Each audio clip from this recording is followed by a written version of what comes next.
My name is Dwight Baugher. We're from Westminster, Maryland, in Carroll County, Central Maryland. Youngest of 5 siblings, and we operate a 650 acre fruit and vegetable farm. My great-grandparents settled, right here with the original farm, what we're standing on, in 1900. Alan and Romaine Baugher built a restaurant and bakery, and, we operate a cider mill. And my mom and dad, Alan and Marjorie, started Pick Your Own, and all the other entities were involved in the farm. What we produce, I'll go by season in the year is easiest for me. We start, our first crop is strawberries, doing Pick Your Own. Then we'll go into sweet cherries, sour cherries. We do peaches, nectarines, plums, pears, apples. Apples is still our largest crop, acres and time spent. We do sweet corn, tomatoes, watermelons, cantaloupes, pumpkins. That's about it. Sustainability is a word you hear a lot. I think farmers are the best stewards of the land there are, because if we don't take care of the ground that takes care of us, you're gonna be sunk fast. We need the land. Sometimes I guess we're a little hard on it if we have to be, but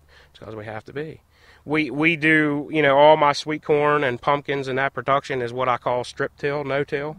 Behind us here is pumpkins that I can put pumpkins through 5-foot standing rye, and, that pumpkin's not laying in the dirt. I didn't plow, I didn't work ground, I didn't, it controls weeds.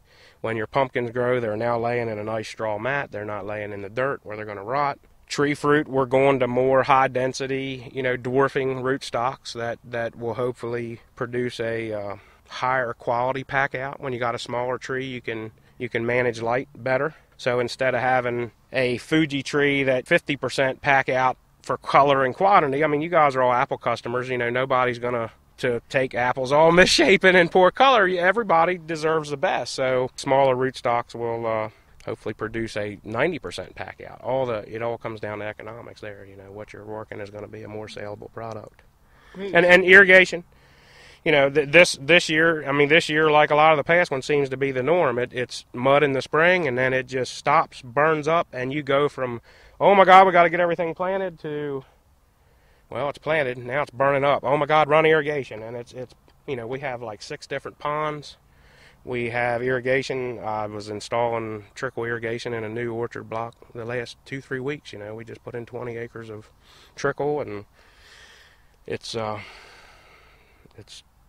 challenging to keep it all running. Locally grown has been a push that all farmers have benefit from, and we pride ourselves and work very hard every day to grow food that we know is safe and grown right here. But we need to keep our local season strong and viable for all farms so we can stay in business. The reward to me is I don't think there's anything cooler than sticking a tree in the ground and watching it produce fruit for years. The first thing I plant in the beginning of the season is some peas, and that bag of seed can lay in that barn all winter long and not do anything. Probably lay there for years if you wanted to keep it dry, but that thing, you stick it in the ground, by God, it grows. And it's like every time peas come out of the ground, I get a resurgence and a motivation. Oh, that's neat.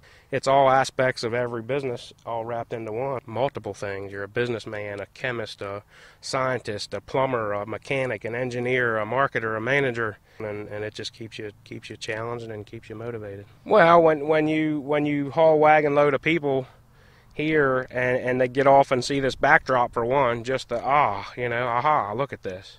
To watch some of the expressions and hear some of the comments when that takes place is neat.